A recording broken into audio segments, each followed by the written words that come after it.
Jemaat yang terkasih, sebelum kita mendengarkan firman Tuhan, kita berdoa. Ya Allah Bapa, terima kasih Tuhan atas anugerah-Mu dalam kehidupan kami, memberkati hari-hari kami, melindungi kami dalam setiap aktivitas kami. Di sini kami Tuhan bersekutu bersama dengan keluarga kami, memuji nama-Mu yang kudus, dan bersiap untuk mendengarkan firman-Mu.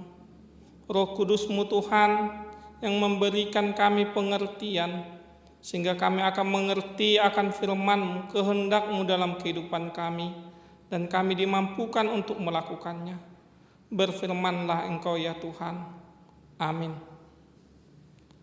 Firman Tuhan untuk kita di kebaktian rumah tangga di malam hari ini tertulis dalam Roma pasal 15 ayat yang ke-7 sampai dengan ayat yang ke-13. Saya akan baca untuk kita, demikian firman Tuhan. Sebab itu terimalah satu akan yang lain, sama seperti Kristus juga telah menerima kita untuk kemuliaan Allah. Yang aku maksudkan ialah bahwa oleh karena kebenaran Allah, Kristus telah menjadi pelayanan orang-orang bersunat untuk mengokohkan janji yang telah diberikannya kepada nenek moyang kita, dan untuk memungkinkan bangsa-bangsa supaya mereka memuliakan Allah karena rahmat-Nya, seperti ada tertulis, sebab itu aku akan memuliakan engkau di antara bangsa-bangsa dan menyanyikan mazmur bagi nama-Mu. Dan selanjutnya, bersukacitalah hai bangsa-bangsa dengan umat-Nya. Dan lagi, pujilah Tuhan hai kamu semua bangsa-bangsa. Dan biarlah segala suku bangsa memuji Dia. Dan selanjutnya kata Yesaya, taruk dari pangkal Isai akan terbit, dan Ia akan bangkit untuk memerintah bangsa-bangsa, dan kepadanya lah bangsa-bangsa akan menaruh harapan. Semoga Allah, sumber pengharapan, memenuhi kamu dengan segala sukacita dan damai sejahtera dalam iman kamu, supaya oleh kekuatan Roh Kudus kamu berlimpah-limpah dalam pengharapan. Demikian firman Tuhan. Jemaat yang terkasih di dalam nama Yesus Kristus, ada satu ungkapan ahli perjanjian lama ketika merujuk peristiwa penciptaan. Demikian,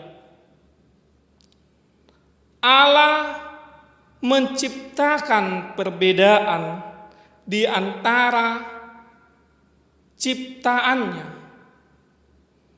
tetapi Ia tidak pernah menciptakan perpecahan dan pertengkaran. Ciptaan itu sendirilah yang menciptakan pertengkaran dan perpecahan. Artinya, sejak awal Allah memang menciptakan berbagai perbedaan di dunia ini. Tujuannya adalah agar setiap ciptaan saling menopang, saling melengkapi satu sama lain, tidak berdiri sendiri dan untuk dirinya sendiri. Misalnya saja, manusia sebagai mahkota ciptaan, Allah ciptakan berbeda, sehingga terciptalah laki-laki dan perempuan. Begitu juga hewan. Hewan Allah ciptakan dengan berbagai jenis, berbagai macam.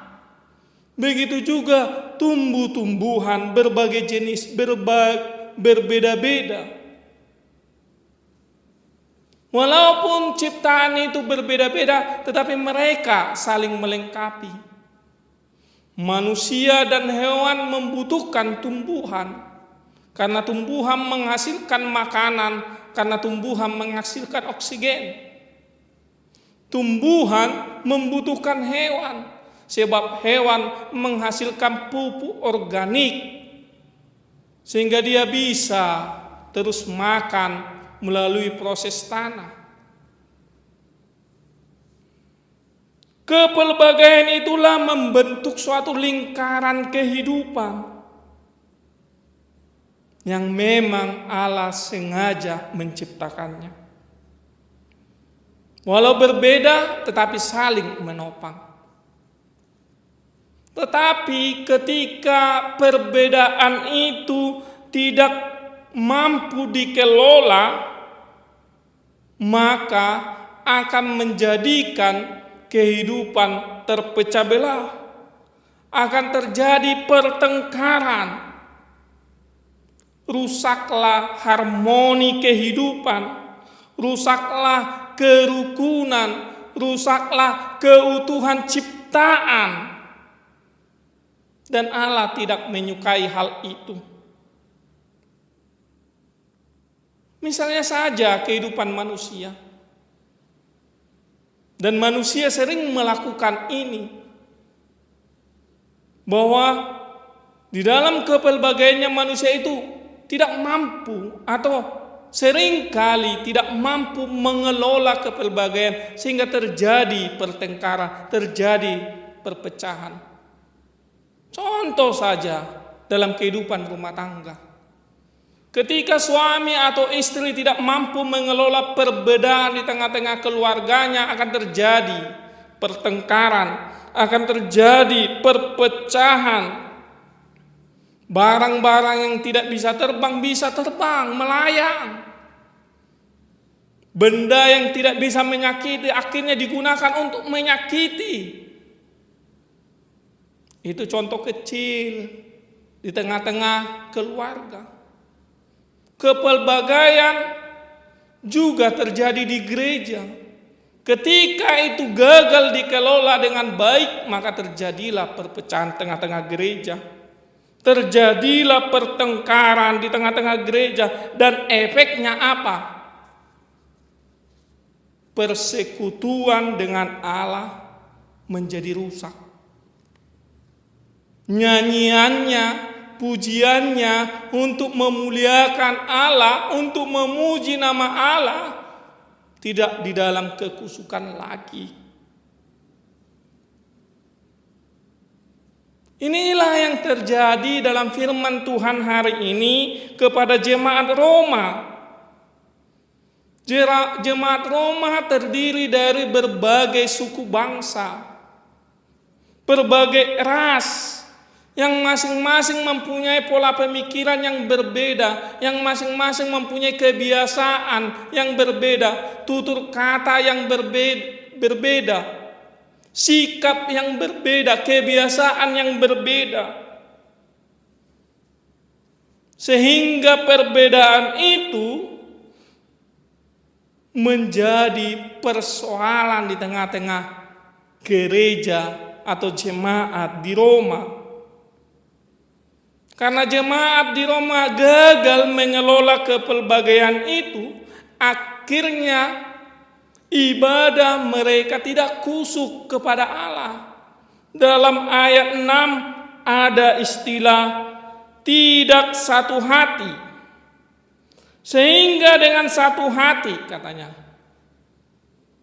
Jadi ketika saya tidak menerima perbedaan yang ada di sekeliling saya, maka saya tidak satu hati memuji, memuliakan Allah di mana saya bergereja.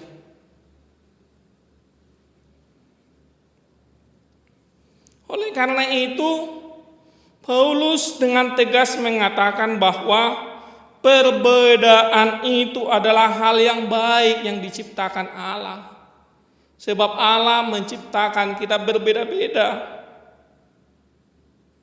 Tetapi jangan perbedaan itu berujung kepada pertengkaran, berujung kepada perpecahan.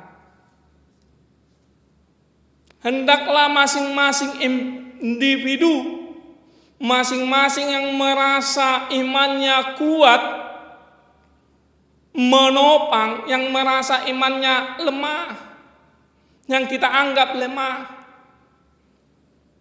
Kalau kita merasa iman kita kuat, lalu orang lain kita rasa imannya lemah, sehingga orang lain itu memanfaatkan perbedaan untuk membuat suatu perpecahan, kita harus menanggung kelemahan dari saudara kita tersebut. Itu tertulis dalam firman Tuhan ayat 1. Kita yang kuat wajib menanggung kelemahan orang yang tidak kuat, dan jangan kita mencari kesenangan kita sendiri. Dan ayat 7 katakan, sebab itu terimalah satu akan yang lain sama seperti Kristus juga menerima kita untuk kemuliaan Allah.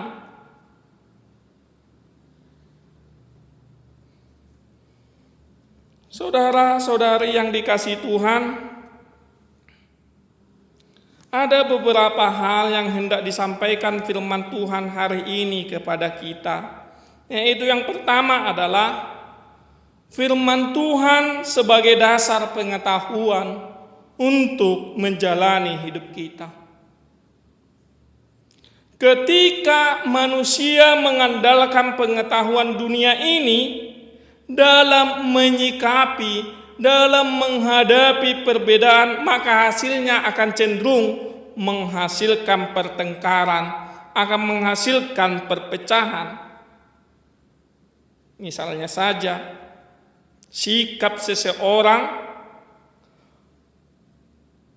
orang harus menerima kekurangan kita, tetapi kita tidak mau menerima kekurangan orang lain. Atau orang harus menerima kebenaran kita, tetapi kita menutup hati dan pikiran kita akan kebenaran orang lain. Dan ini akan berefek pertengkaran dan perpecahan. Kita berbeda dengan orang lain, lalu ketika kita gagal mengelola ini, maka terjadilah perpecahan. Iblis akan tertawa melihat hidup kita, sebab dia berhasil menjerumuskan kita. Apa yang baik yang diciptakan Allah, kita gunakan menjadi tidak baik. Awalnya Allah menciptakan perbedaan supaya saling menopang, tetapi akhirnya menjadi sesuatu yang menjerumuskan. Oleh karena itu firman Tuhan dengan tegas mengingatkan kepada kita hari ini, jangan sekali-kali hanya memakai pengetahuan dunia ini untuk menyikapi, untuk menghadapi perbedaan, tapi andalkanlah firman Tuhan. Sebab firman Tuhan akan selalu mengutamakan kasih dalam bertindak dan berkata. Firman Tuhanlah akan mengajari kita mengasihi saudara kita ketika dalam kepelbagaian. Firman Tuhanlah yang mengajari kita untuk menerima perbedaan saudara-saudari kita.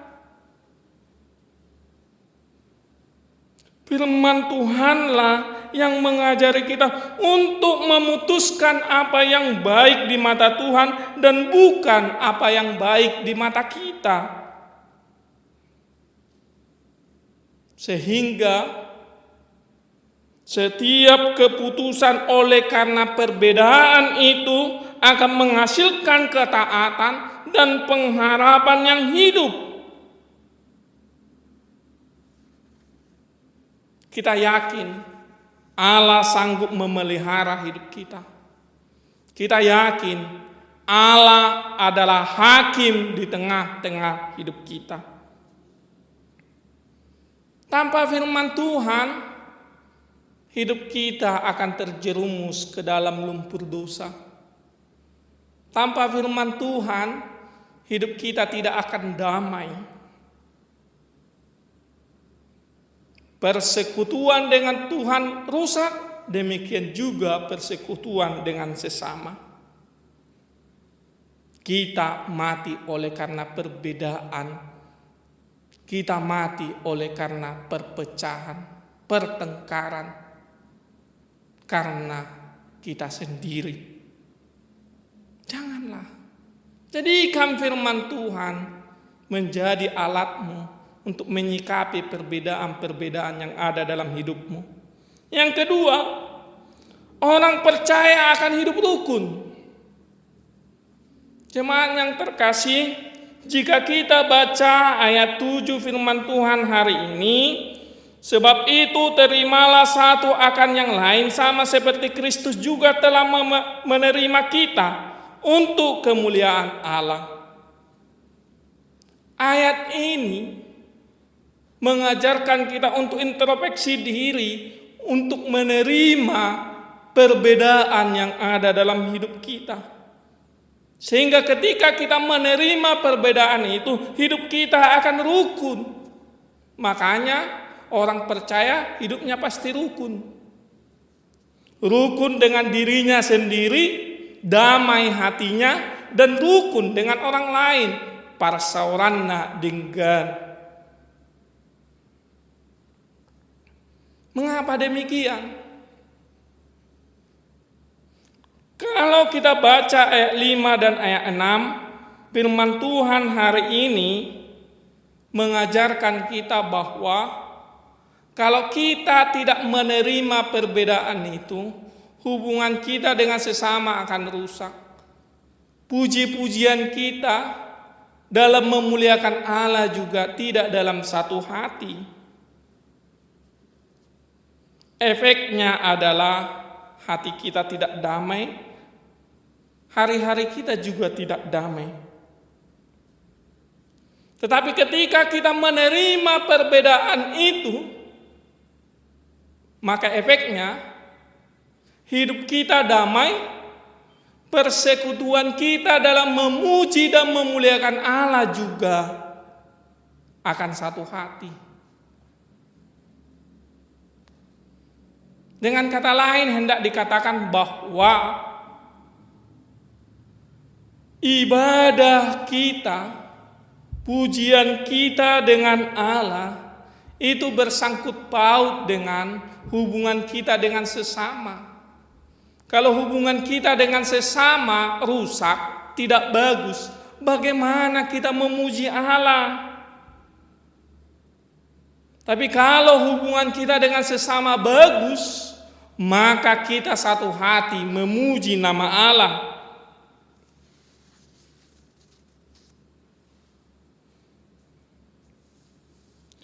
Jika terjadi pertengkaran dan perpecahan di tengah-tengah jemaat, bagaimana dia memuliakan Tuhan? Mampukah seseorang yang menyimpan dendam, amarah, dengki dalam hatinya kepada jemaat lain mampu memuji dan memuliakan Tuhan?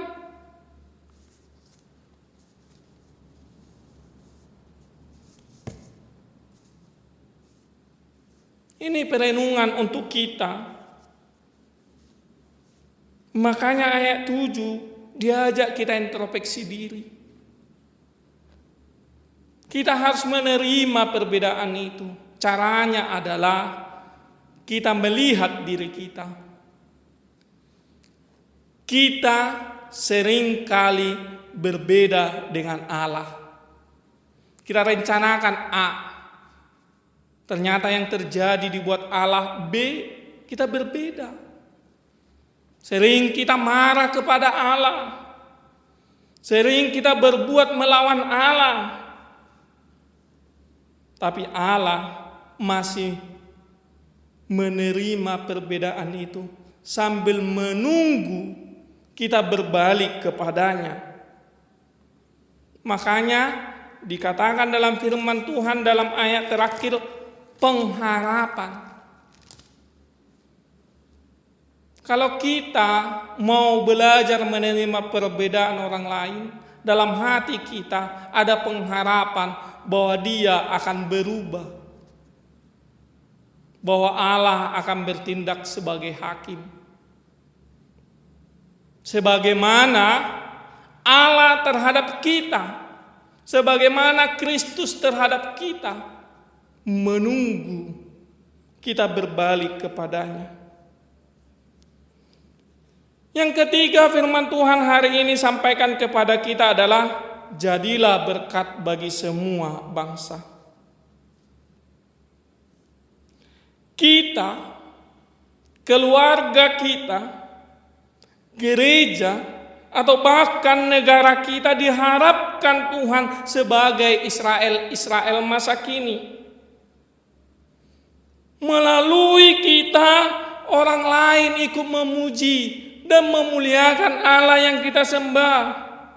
Melalui perkataan dan perbuatan kita, nyatalah bahwa Allah yang kita sembah adalah Allah yang berkuasa, Allah yang hidup. Kita menjadi berkat bagi orang lain. Jangan sebaliknya menjadi kutuk. Karena kita atau keluarga kita, atau gereja kita, orang lain tidak tertarik, orang lain tidak mau memuji dan memuliakan Allah kita. Maka dengan sadar melalui perkataan kita, kita menyalibkan Yesus kedua kali. Dengan perbuatan kita menyalibkan Yesus 2 kali. Dengan sadar kita menyalibkan Yesus 2 kali. Dengan perkataan yang menghujat, dengan perkataan yang menghakimi, dengan perkataan mengutuk. Dengan sadar kita menyalibkan Yesus dengan perbuatan kita, dengan menyakiti orang lain, mencelakai orang lain, merusak, bahkan merugikan orang lain. Jadilah berkat. Itu yang dikehendaki Allah. Ketika kita merasakan diberkati Allah, maka kita terdorong untuk menjadi berkat, baik dalam perbuatan, baik dalam perkataan. Amin. Kita berdoa. Ya Allah Bapa kami, terima kasih firman-Mu hari ini mengajarkan kami betapa kami harus menerima perbedaan-perbedaan yang ada dalam hidup kami. Ajari kami Tuhan, supaya kami bisa mengelola perbedaan itu dengan baik, sehingga melalui perkataan kami, perbuatan kami, orang-orang di sekitar kami ikut memuji dan memuliakan nama-Mu. Kami Tuhan kadang terjerumus dalam lumpur dosa. Oleh karena keegoan kami hanya mau menerima, kami hanya mau menuntut. Tapi firman-Mu hari ini mengajarkan kami harus bisa menjalankan firman-Mu, kehendak-Mu, ikut memikul salib-Mu dalam kehidupan kami sehari-hari. Kau sudah berikan contoh yang baik Tuhan. Ajari dalam setiap perkataan kami, dalam setiap tindakan kami juga seturut kehendak-Mu. Jauhkan daripada kehidupan kami menyalibkan Engkau kedua kali oleh perkataan yang mengutuk, oleh perkataan yang menghina, oleh perkataan yang tidak baik. Tapi perkataan kami menjadi penghiburan, menjadi pemberi semangat, menjadi saluran berkat kepada orang-orang lain. Kami layak Tuhan.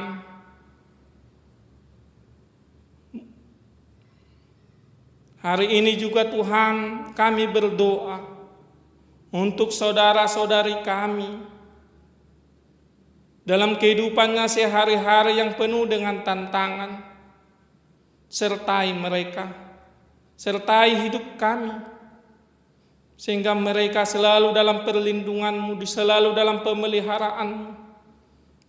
Kami tidak sanggup Tuhan berjalan jika Engkau tidak memberkati, jika uluran tangan-Mu tidak berkuasa dalam hidup kami. Segala rencana kehidupan kami serahkan ke dalam tangan-Mu. Begitu juga rencana gereja-Mu ya Tuhan, HKBP Bakom, yang akan mengadakan ibadah di gedung gereja-Mu dengan segala persiapannya pada tanggal 5. Kami yakin dan percaya ya Tuhan, boleh berjalan dengan baik dalam perlindungan-Mu. Jauhkan kami dari segala penyakit Tuhan. Boleh kami beribadah fokus memuji nama-Mu yang kudus. Berkati Tuhan lingkungan kami, sehingga kami bisa beribadah memuji nama-Mu yang kudus. Terpujilah nama-Mu dalam nama Tuhan Yesus. Amin.